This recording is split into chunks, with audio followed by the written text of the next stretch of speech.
7 ಜಿಲ್ಲೆಗಳು ಸೇರಿದಂತೆ ಇವತ್ತು ವಿಶೇಷವಾಗಿ ಜನತಾ ಸಮಾವೇಶ ಪಕ್ಷದ ಬೆಳ್ಳಿ ಹಬ್ಬ ಆಚರಣೆ ಮಾಡ್ತಕ್ಕಂಥ ಕಾರ್ಯಕ್ರಮ ಈಗಾಗಲೇ ಒಂದು ಕಡೆ ಹಾಸನ್ನಲ್ಲಿ ಭಾಳ ಯಶಸ್ವಿಯಾಗಿ ನೆರವೇರಿದೆ. ಇವತ್ತು ವಿಜಯಪುರ ಜಿಲ್ಲೆ, ಬಾಗಲಕೋಟೆ ಸೇರಿದಂತೆ ಮತ್ತೆ 5 ಜಿಲ್ಲೆಗಳಿಂದ ಬೃಹತ್ ಸಂಖ್ಯೆಯಲ್ಲಿ ಪಕ್ಷದ ಅಭಿಮಾನಿಗಳು, ಕಾರ್ಯಕರ್ತರು, ಜೊತೆಯಲ್ಲಿ 7 ಜಿಲ್ಲೆಯಿಂದನೂ ಕೂಡ ಬಹಳ ದೊಡ್ಡ ಮಟ್ಟದಲ್ಲಿ ಇವತ್ತು ಪಕ್ಷದ ವರಿಷ್ಠರು, ಮಾಜಿ ಪ್ರಧಾನಮಂತ್ರಿಗಳು ಸನ್ಮಾನ್ಯ ದೇವೇಗೌಡರು ಸಾಹೇಬರು ಹಾಗೂ ಪಕ್ಷದ ರಾಜ್ಯಾಧ್ಯಕ್ಷರು, ಕೇಂದ್ರದ ಸಚಿವರು ಮಾನ್ಯ ಕುಮಾರಣ್ಣ ಅವ್ರನ್ನ ಪ್ರೀತಿಸ್ತಕ್ಕಂಥ ಜನ ಇವತ್ತು ಅಪಾರ ಸಂಖ್ಯೆಯಲ್ಲಿ ಸೇರಿ ಇವತ್ತಿನ ಈ ಕಾರ್ಯಕ್ರಮವನ್ನು ಯಶಸ್ವಿಗೊಳಿಸಬೇಕು ಅಂತಕ್ಕಂಥ ನಿಟ್ಟಿನಲ್ಲಿ ವಿಶೇಷವಾಗಿ ವಿಜಯಪುರ ಜಿಲ್ಲೆ, ಬಾಗಲಕೋಟೆ ಸೇರಿದಂತೆ ಇಲ್ಲಿರ್ತಕ್ಕಂಥ ಸ್ಥಳೀಯ ನಾಯಕರುಗಳು, ಮುಖಂಡರುಗಳು, ಕಾರ್ಯಕರ್ತರುಗಳು ಹಲವಾರು ದಿನಗಳಿಂದ ಶ್ರಮಪಟ್ಟು ಇವತ್ತು ಭಾಳ ಅಚ್ಚುಕಟ್ಟಾಗಿ ಈ ಕಾರ್ಯಕ್ರಮವನ್ನು ಆಯೋಜನೆ ಮಾಡಿಕೊಂಡಿದ್ದಾರೆ. ಸನ್ಮಾನ್ಯ ದೇವೇಗೌಡರು ಸಾಹೇಬರು ಹಾಗೂ ಸನ್ಮಾನ್ಯ ಕುಮಾರಣ್ಣ ಅವರು ಸೇರಿದಂತೆ ರಾಜ್ಯ ಮಟ್ಟದಿಂದ ಅನೇಕ ಜನ ನಾಯಕರುಗಳು ಕೂಡ ಇವತ್ತಿನ ಈ ಕಾರ್ಯಕ್ರಮದಲ್ಲಿ ಭಾಗಿಯಾಗ್ತಾ ಇದ್ದಾರೆ.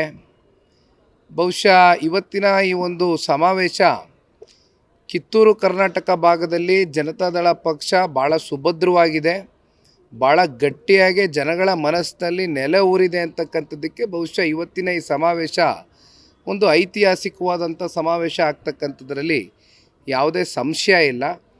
ಭಾಳ ದಿನಗಳಿಂದ, ಕಳೆದ ಒಂದು 10-15 ದಿನಗಳಿಂದ, ಏಕೆಂದರೆ ಹೆಚ್ಚು ಸಮಯ ಕೂಡ ಸಿಕ್ಕಲಿಲ್ಲ, ಆದರೆ ಇಲ್ಲಿರ್ತಕ್ಕಂಥ ಕಾರ್ಯಕರ್ತ ಬಂಧುಗಳು ಒಂದು ರೀತಿ ಈ ಪಕ್ಷದ ಅಧಿನಾಯಕರ ರೀತಿ ಜವಾಬ್ದಾರಿಯನ್ನು ತಗೊಂಡು ಇವತ್ತು ಈ ಕಾರ್ಯಕ್ರಮದ ಯಶಸ್ಸಿಗೆ ದುಡಿದಿದ್ದಾರೆ.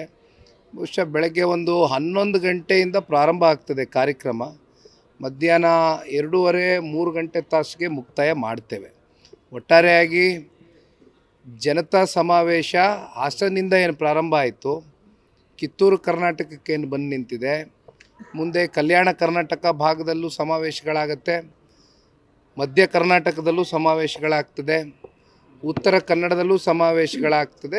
ಮುಂದಿನ ಸಮಾವೇಶ ನಾಡಗೌಡರು ಸಾಹೇಬ್ರು ಹೇಳ್ದಂಗೆ, ಕೃಷ್ಣಾರೆಡ್ಡಿ ಸಾಹೇಬ್ರು ಹೇಳ್ದಂಗೆ ಮಾರ್ಚ್ 8ಕ್ಕೆ ಬೆಂಗಳೂರಿನಲ್ಲಿ ಒಂದು ಬೃಹತ್ ಸಮಾವೇಶ ಇದೇ ರೀತಿ ಆಗಬೇಕು ಅಂತಕ್ಕಂಥದ್ದು ಪಕ್ಷದ ವರಿಷ್ಠರು ಸಮಯ ನಿಗದಿ ಮಾಡಿ ತೀರ್ಮಾನ ತೆಗೆದುಕೊಂಡಿದ್ದಾರೆ. ಹಾಗಾಗಿ ಈ ರೀತಿ ಸಮಾವೇಶಗಳು ಅನೇಕ ಭಾಗಗಳಲ್ಲಿ ಇನ್ನೊಂದು 2-3 ತಿಂಗಳ ಕಾಲ ನಿರಂತರವಾಗಿ ಆಗ್ತಕ್ಕಂಥದ್ದು ತಾವೆಲ್ಲ ನೋಡ್ಬೋದು. ತಯಾರಿ ಬಹುಶಃ ಚುನಾವಣೆಯ ಕಾವು ಈಗಾಗಲೇ ಎಲ್ಲೋದ್ರೂ ಕೂಡ ಇನ್ನೂ ಸಾರ್ವತ್ರಿಕ ವಿಧಾನಸಭಾ ಚುನಾವಣೆಗೆ 2 ವರ್ಷ ಇದ್ದರೂ ಕೂಡ ಜನಗಳಲ್ಲಿ ಬಹುಶಃ ನಾಳೆನೇ ಏನಾದರೂ ಚುನಾವಣೆ ಡಿಕ್ಲೇರ್ ಆದರೆ ಎಲ್ಲರೂ ಕೂಡ ಈ ಕೂಡಲೇ ಈ ರಾಜ್ಯ ಸರ್ಕಾರವನ್ನು ತಿರಸ್ಕಾರ ಮಾಡಬೇಕು ಅಂತಕ್ಕಂಥ ಮನಸ್ಥಿತಿಗೆ ಆಗೋಗಿದೆ.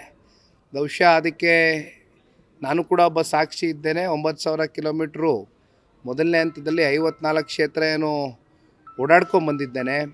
2ನೇ ಹಂತ ಮತ್ತೆ ಚಾಲನೆ ಕೊಟ್ಟಿದ್ದೇವೆ ಪಕ್ಷ ಸಂಘಟನೆ ದೃಷ್ಟಿಯಿಂದ. ಈಗಾಗಲೇ ಈ ರಾಜ್ಯ ಸರ್ಕಾರದ ಜನವಿರೋಧಿ ನೀತಿಗಳಿರ್ಬೋದು, ಜೊತೆಯಲ್ಲಿ ರಾಜ್ಯವನ್ನು ಅತಿ ಹೆಚ್ಚು ಸಾಲದ ಹೊರೆಗೆ ತೆಗೆದುಕೊಂಡು ಹೋಗ್ತಕ್ಕಂಥದ್ರಲ್ಲಿ ಬಹುಶಃ ಇವತ್ತು ಈ ರಾಜ್ಯ ಸರ್ಕಾರದ ಪಾತ್ರ ಹೆಚ್ಚಿದೆ. ಜೊತೆಯಲ್ಲಿ ನಿಮಗೆ ಭ್ರಷ್ಟಾಚಾರ, ಬೆಲೆ ಏರಿಕೆ, ಇತ್ತೀಚಿನ ದಿನಗಳಲ್ಲಿ ಧಾರವಾಡದಲ್ಲಿ ಏನಾಗಿದೆ ನಾವೆಲ್ಲರೂ ಕೂಡ ನೋಡ್ತಾ ಇದ್ದೇವೆ.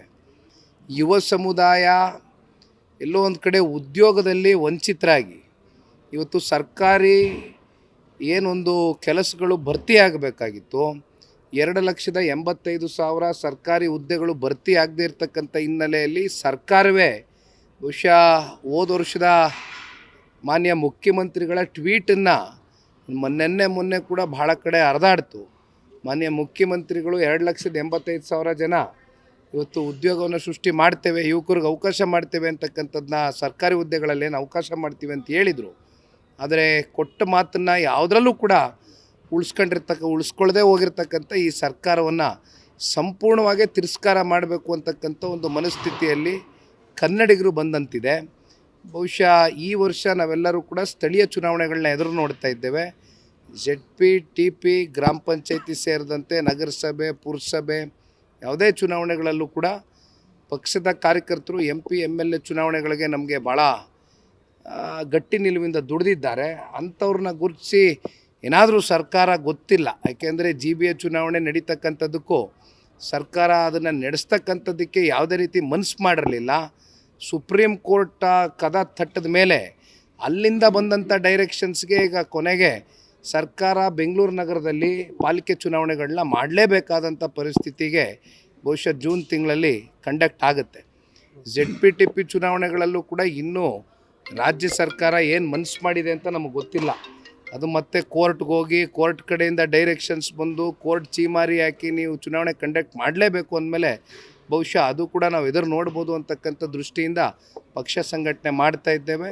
ನಮ್ಮ ಕಾರ್ಯಕರ್ತರಿಗೆ ZP ಗ್ರಾಮ ಪಂಚಾಯತಿ ಯಾವುದೇ ಚುನಾವಣೆಗಳಲ್ಲಾದರೂ ಕೂಡ ಅಧಿಕಾರವನ್ನು ಕೊಡಿಸ್ತಕ್ಕಂಥ ಕೆಲಸ ನಾವೆಲ್ಲ ನಾಯಕರು ಸೇರಿ ಒಟ್ಟಾಗಿ ಮಾಡ್ತೇವೆ. Thank you.